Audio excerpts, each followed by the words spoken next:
was obviously a pretty big session, about 3 hours I think it was, and you smashed a heap of running, bit of conditioning late this morning. Yeah, quite lengthy in terms of the session itself. We're at that phase now where we're starting the pretty heavy match simulation. I guess as opposed to last year, we were introducing a lot of new concepts and still getting head around what that structure looked like and the roles that players are going to play. We're a fair bit clearer on what that looks like for us now. So it gives us a chance to probably get in a fair bit more detail than where we were last year. So if we can sort of increase the depth of knowledge of our players and give some positional exposure if we need to swap players around in different roles, then this is the time of year to do it. So we feel well and truly advanced than this time last year. Is that an advantage if you've got the game style bedded down, you've had 12 months to learn it, now you can sort of just fine-tune it?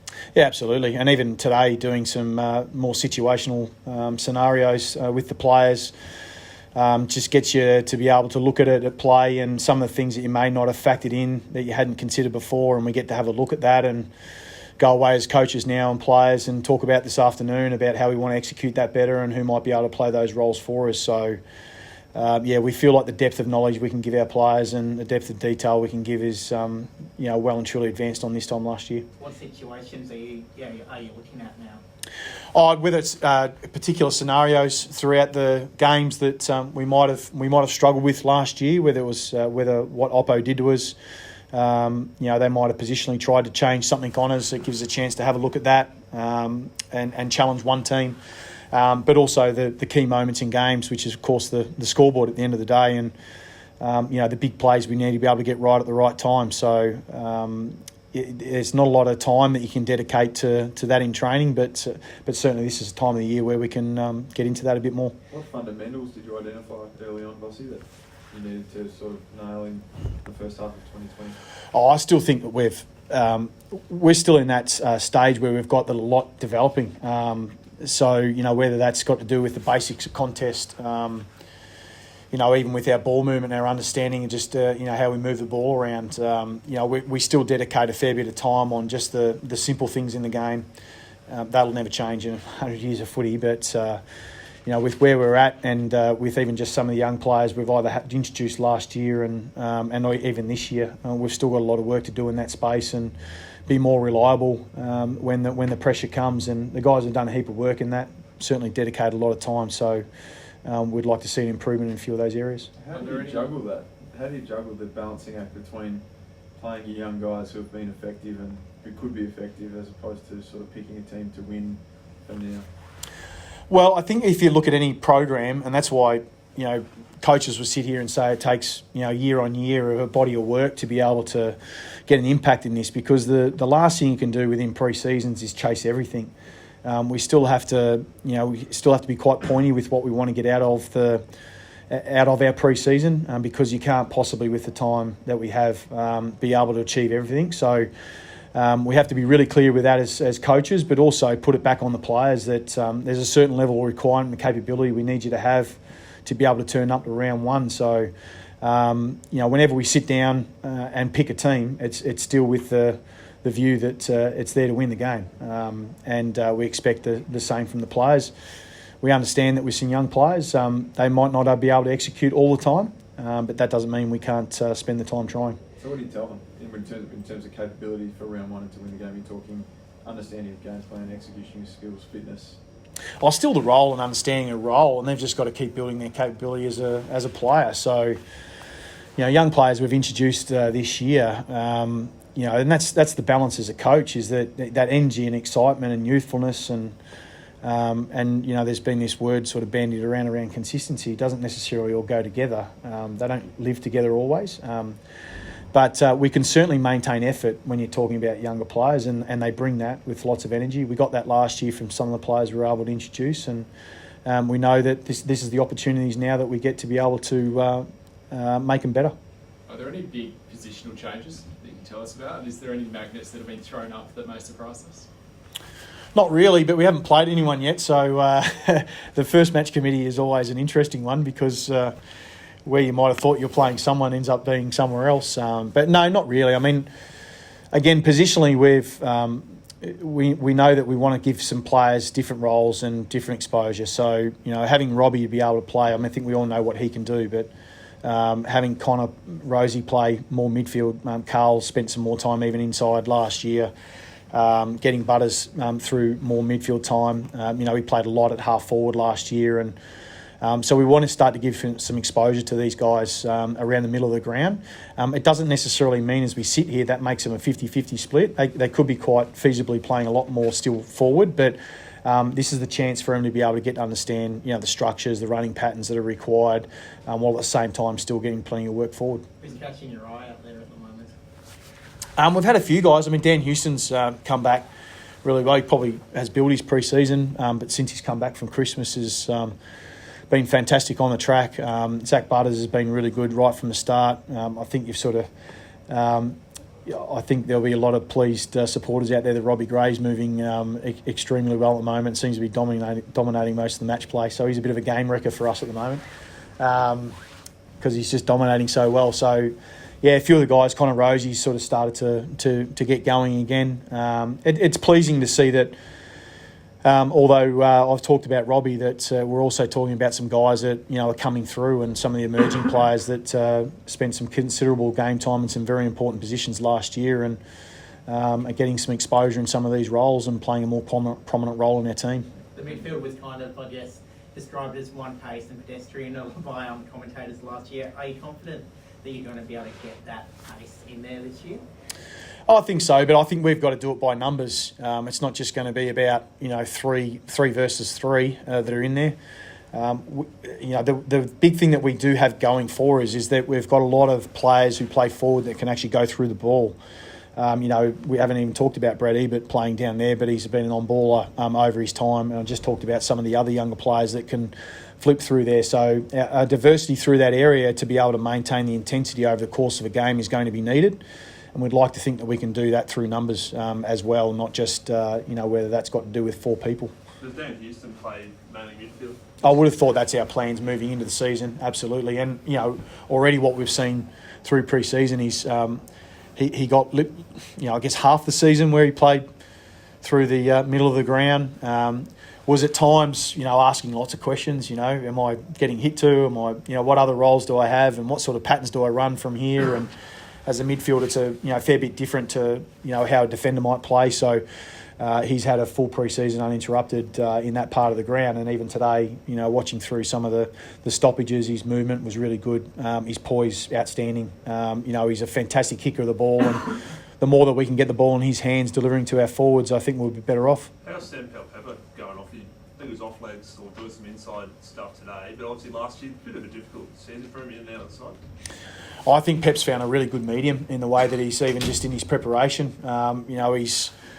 He's been probably previously quite gung-ho. He's all one speed and away he goes, and he's either had the on switch or the off switch. I think he's found a really good medium. Some of the other things around his decision making and kicking, he's worked tirelessly on. And we'd like to think that we can actually get him spending some more time forward and not just be a pressure forward, but he got lots of looks on goals last year. Had lots of shots, didn't convert as well, but anyone that's getting that many shots on goal, deserves a look at that part of the ground. So he might be able to bring us something a little bit different in that part of the ground. Okay, what sort of makes him dangerous when he goes forward? Well, I mean, the ones that you value really highly in the game today are the ones that are able to still find the footy inside the 50 when there's numbers against you, and he just manages to find it. What you don't speak about a lot with Pep is that's a real weapon for him, is his work rate is really high. So if he is up the ground, he's able to even up the numbers ahead of the ball quite quickly. So he has a really big work rate, and he has an appetite to want to do the right thing by the team. So the fact that he actually gets shots on goal is a genuine bonus for us. You might see a slightly different role for him. Again, he's another player that has traditionally spent time through midfield, but may end up spending some time forward. But we can flick through midfield. Him going forward, is that a bit of a result? And Simeon touched on maybe being a bit one pace at times last year. Obviously, you got Rockcliffe, you've got Boak, you've got Ollie Wines. You know, having Pal Pepper in that midfield mix as well probably makes you know, a lot of inside balls. Is that the reason he might sort of spend a bit of time? Oh, maybe some inside balls, but Pep's got genuine power. I wouldn't want him hitting you at one pace. You might stay hit for a while. So there's different guys that I want to hit at speed. He's not one of them.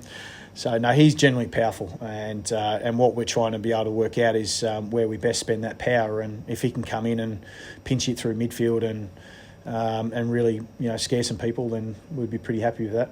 You talked about, I guess, people kind of rolling in between forward and midfield.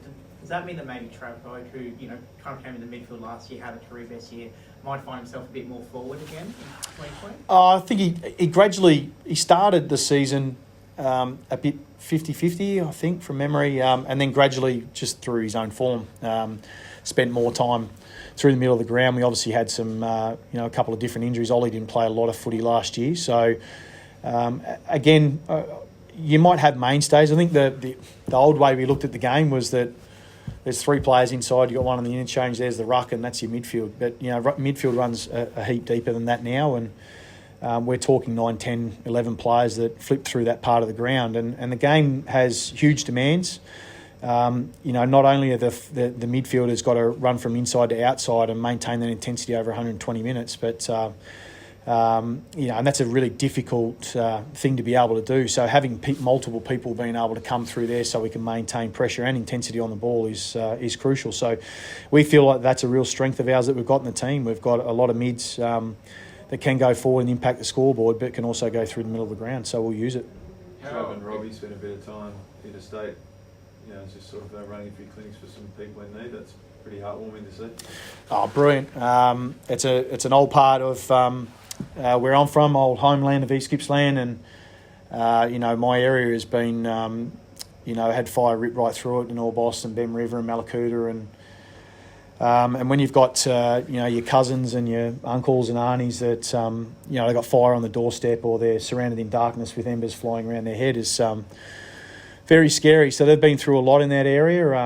Obviously got a lot of people, Australia really rallying around them, and just be able to have a couple of players that have gone down there and they can think about something other than what's going on in their lives right now and think about footy. And I think that's what footy does best, is they rally around one another and maybe just put a smile on their face. And those boys being able to do what they did is just a real credit to them, and we're lucky to have them part of our club. Your family and mates and stuff all like that? Yeah, they're okay, but a few losses here and there, but a few frightening moments. But thankfully everyone has their health, which is really important. But it's absolutely devastated the area, and whatever we can do to try and make that a little bit better, then encourage people to do what they can and give what they can, because it's really hard sitting here to understand the total scale of what that actually looks like right now. But clearly there's going to be townships that are affected enormously, and they're going to just need a little bit of help to find their feet again. I guess hard to predict the future, but do you still have most senior coaching aspirations? Put your hat into the ring if anything comes up this year? Yeah, January. That's a little early for that one.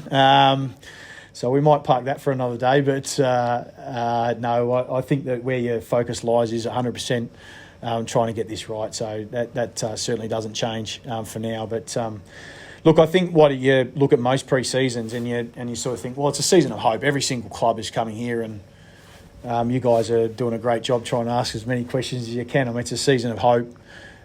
Clearly we have it with some people that we've added and some things that we're trying to do. But slowly over the course of the pre-season as well, there's belief kicks in, and I can just really see the belief growing within our footy team, and whether that's in the individuals because they're feeling like they're getting better, or whether that's just the confidence we're getting in our players to be able to execute our game style. It's while it starts out as hope, it's quickly turning to belief, and we've still got a few months to go to get ourselves right to go. What did you learn about that process, Mike? I know you want to touch on the coaching stuff, but personally, like the Carlton interview process and where you sort of sit, what did you learn during that whole... Oh, way too early to be putting that on the agenda. I appreciate your asking, but it'd be fodder for now. So not really worth visiting. As you said, you look through those and you work out what works and what hasn't worked. But talking about my coaching aspirations as opposed to Port Adelaide Football Club just doesn't quite feel right. So. We'll leave it at that.